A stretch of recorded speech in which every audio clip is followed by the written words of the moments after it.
Morning.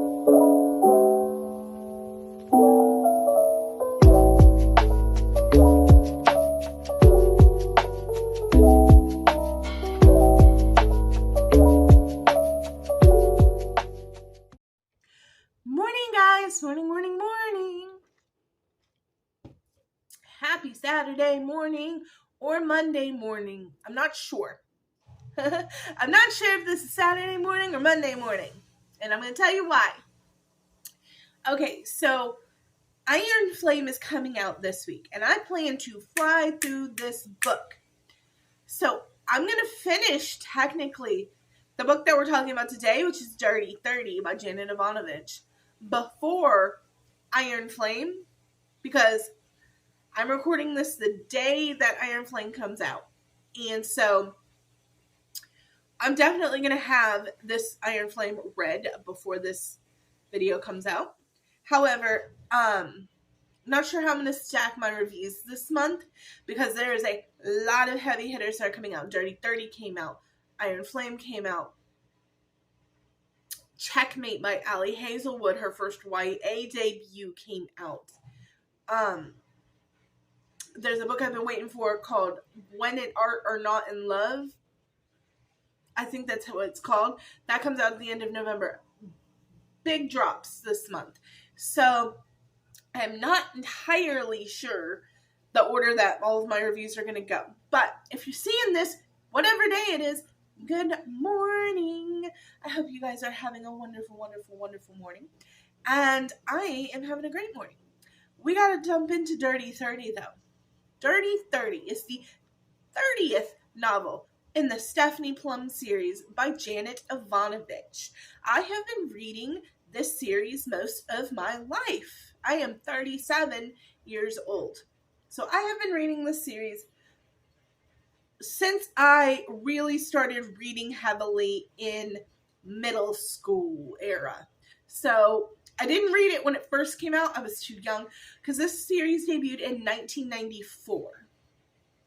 But I probably started reading it between 98 and 2000.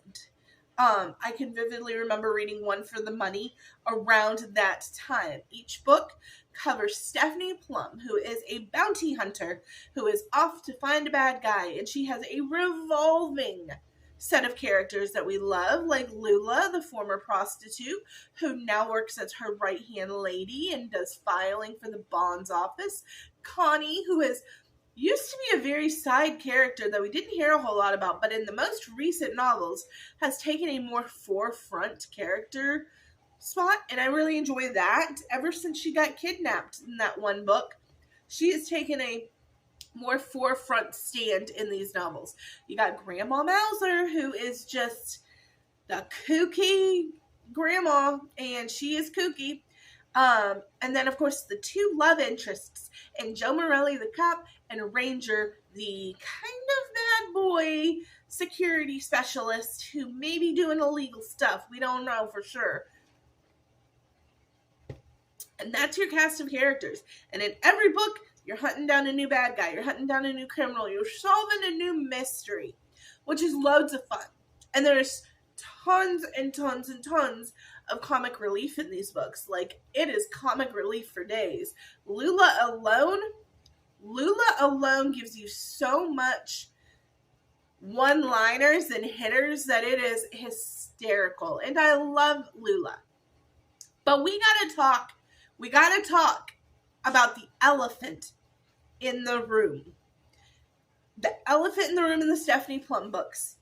So the very first book, One for the Money, came out in 1994. And in 1994, Stephanie Plum was in her late 20s. We are now in the year of our Lord, 2023. And Stephanie Plum's hamster is still alive. Okay?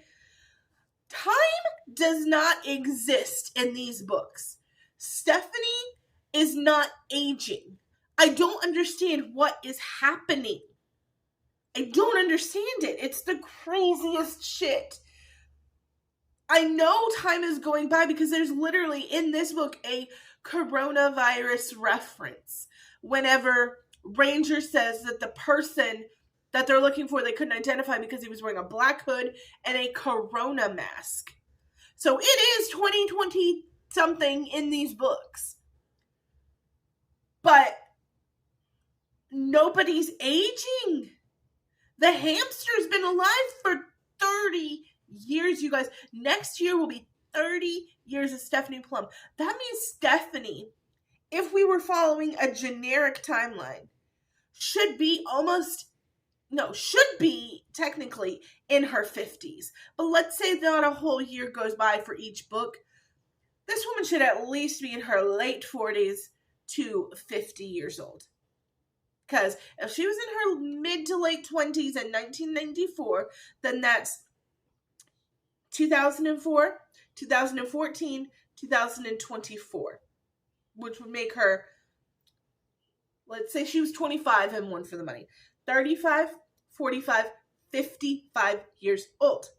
Okay, let's take off 5 to 10 years because maybe a whole year doesn't go by per book. Maybe there's a couple of these big, crimes per year.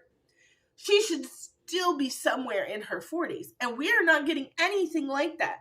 Stephanie's still acting, talking, and making decisions like a 20-something-year-old woman.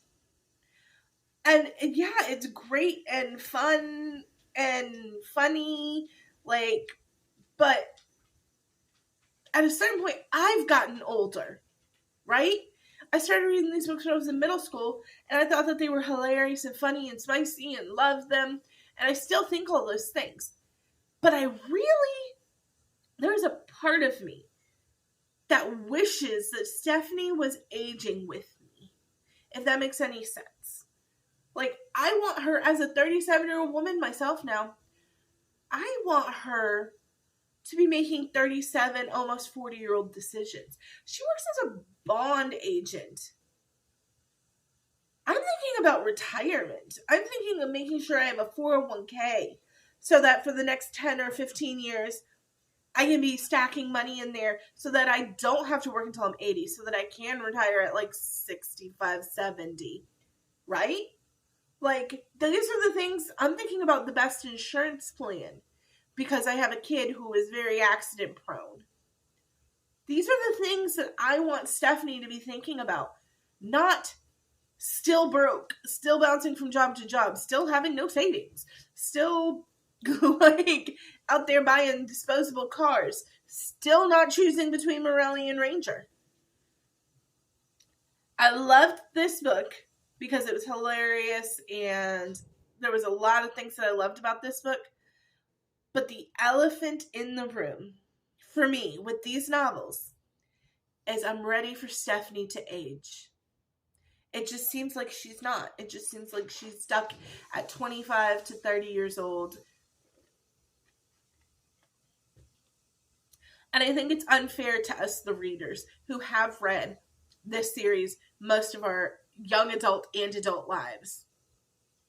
We deserve a more smart, more savvy, more just life lesson learned and aged well Stephanie. We do.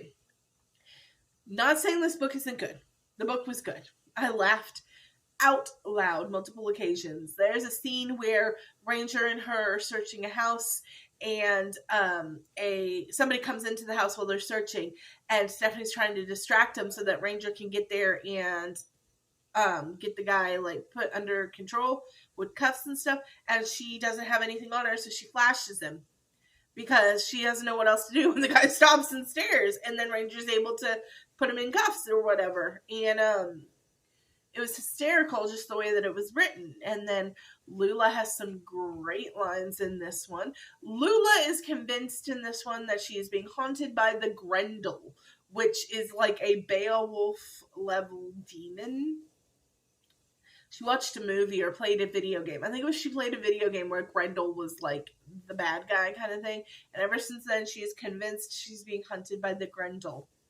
And it's another hilarious, almost, what do they call that? Slapstick. Very slapstick comedy in many ways. It's funny. It's great. It's a page turner. Read it in 24, 48 hours. But my one digress, my one thing is I really, really am ready for Stephanie to catch up. I'm ready for her to make some more mature decisions and maybe pick a man. We've been doing the same back and forth between Morelli and Ranger for a very long time, for 30 years next year. Here, Janet Evanovich, if you ever see this video, what I would love for the 30th anniversary of Stephanie Plum is for her to finally realize that she's aging and to maybe settle down with one of the two men. That would be, I would still read it. I would still read these books because they're hysterical if she was acting her age. But yeah, that's all I got for you guys. I love you all so much. You're wonderful. Thanks for watching my video and caring and liking and subscribing and all of that good stuff. And I will see you guys next week. Bye.